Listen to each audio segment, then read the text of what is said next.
A Amazônia Legal brasileira corresponde a 60% do território nacional. Abriga povos indígenas, ribeirinhos e quilombolas, mas também grandes centros urbanos, como Manaus e Belém. No total, são cerca de 27,7 milhões de habitantes, sendo 9,1 milhões de crianças e adolescentes, distribuídos em 808 municípios de 9 estados. O estudo da UNEF, Bem-Estar e Privações Múltiplas na Infância e na Adolescência no Brasil, mostra que muitas meninas e muitos meninos amazônicos não têm seu direito à educação, à água, saneamento, moradia, informação e proteção contra o trabalho infantil garantido. A ausência de uma ou mais dessas dimensões coloca-os em situação de privação múltipla, uma vez que seus direitos são indivisíveis.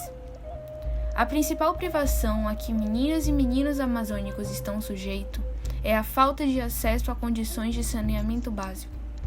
Enquanto a média nacional de crianças e adolescentes sem esse direito está em 24,8%, na maioria dos estados da Amazônia, ela se aproxima a 50%, chegando a 88% no Amapá. A única exceção da região é Roraima, com apenas 11,5% de crianças e adolescentes privados desse direito. No Brasil, cerca de 30% das crianças indígenas são afetadas por desnutrição crônica. Os percentuais são maiores entre algumas etnias.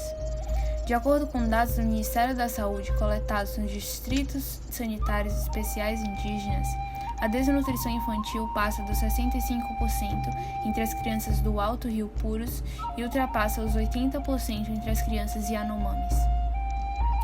Na Amazônia Legal, o aumento da mortalidade infantil é particularmente preocupante porque a região apresenta os piores índices do país. Segundo dados de 2016, os 9 estados da região estão com taxa de mortalidade infantil até 1 ano e na infância até 5 anos, acima da média nacional. Os piores índices encontram-se no Amapá e no Amazonas. Entre as crianças indígenas da região, a taxa de mortalidade infantil permanece bem maior do que aquela de crianças não indígenas. 31,3 óbitos por 1.000 nascidos vivos. A maior parte das mortes de indígenas menores de 1 ano acontece nos primeiros 28 dias de vida. Grande parte das mortes ocorre por causa de doenças evitáveis, como a diarreia, infecções respiratórias agudas, tuberculose e malária. Na aldeia Maimazi, em Roraima, uma criança Yanomami jaz sobre a rede. Com as costelas expostas pela desnutrição, ela foi diagnosticada com malária e verminose. Mas as primeiras equipes médicas no local, em 6 meses, não dispunham de medicamentos suficientes para tratar toda a aldeia. Na comunidade Alto Catramani, também na parte da terra indígena Yanomami, um menino de 10 anos e pesando apenas 8 quilos, o ideal para a idade era em torno dos 32 quilos, recebe alimento de um agente da saúde. O corpo franzino, com os ossos completamente aparentes, expõe o triste cenário da região. A foto foi tirada em 9 de fevereiro, quando ele foi resgatado com desnutrição grave. Levado à capital do estado, Boa Vista, ele fez tratamento no Hospital da Criança Santo Antônio, se recuperou e agora está no abrigo do governo estadual. Em outra aldeia, Surucucu, um menino de 9 anos com 10 quilos pega água em um igarapé. Resgatado no dia 3 de março, recebeu atendimento em Boa Vista e já voltou para a comunidade, agora com 16 quilos. Essas imagens se somam a outras de crianças indígenas desnutridas que têm vindo à tona e evidenciam a grave situação que assola a terra indígena Yanomami, a maior reserva do Brasil, que completou 29 anos de homologação como reserva neste mês.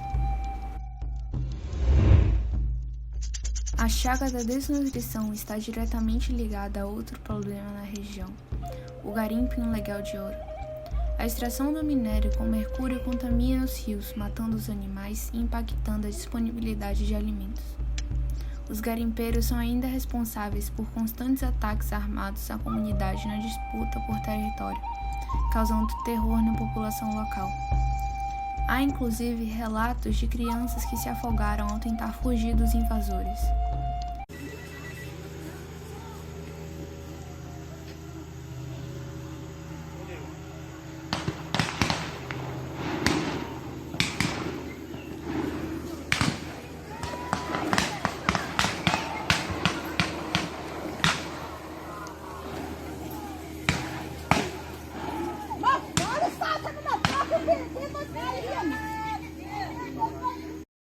Tahrenya mahkua indah yalo hei kani pelo paga ngalo maya kati tu haru pron ki ham ya makohilin ota praru yalo kani pelo ya pesi main hei ya paga tu waru ya pei pani no mai kon hei pa wara hu ko hei homa jai ukari jai pesi main ya mak praru polis homa jai simani lopai ya mak terima bu hagop Vina nyamak hidup sehari heta, nyamak paili pumi heta polis pan, nyamak seguki heta, vitina iba pita bikuatu, ya piku.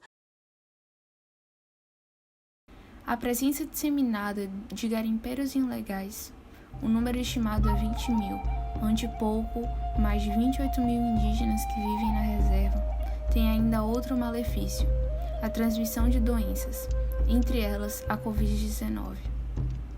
O uso do mercúrio faz parte do processo tradicional utilizado no garimpo para separar o ouro dos demais sedimentos.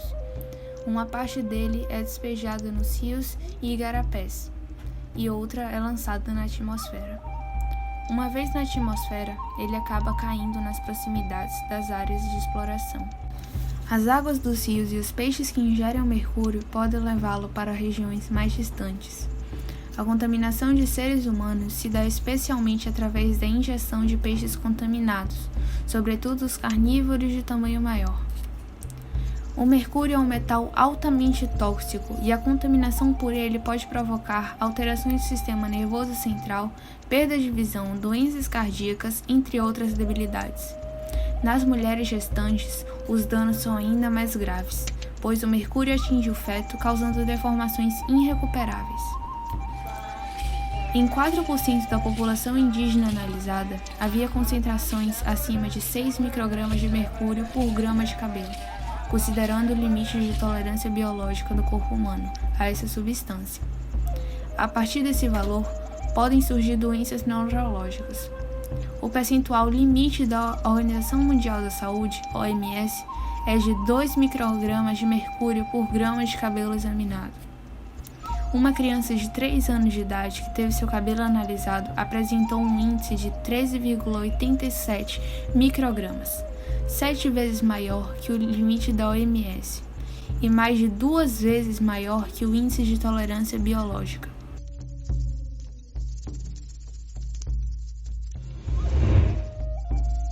A presença de garimpeiros, o avanço da degradação ambiental e a dificuldade de acesso para o atendimento de saúde deixam o povo que vive na terra Yanomami ainda mais vulnerável à transmissão de doenças.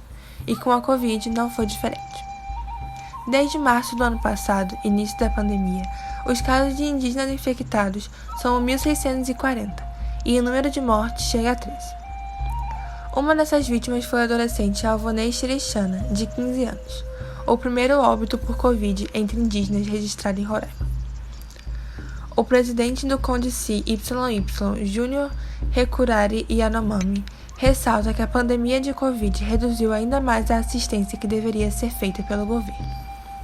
No início do ano, ele denunciou a morte de 10 crianças com sintomas de Covid-19 dentro da terra Yanomami. Para ele, houve lentidão na resposta do ministério. A demora e a burocracia estão matando o povo Yanomami, afirma. As mortes são alvo de uma apuração da pasta, que ficou de divulgar online até o fim desse mês, confirmando se foram por Covid ou não.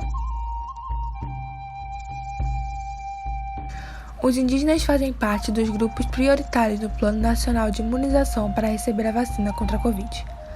Segundo o Ministério da Saúde, a meta é imunizar todos os Yanomami acima de 18 anos, que somam 12.253 e representam 43,5% do total de indígenas que vivem na reserva.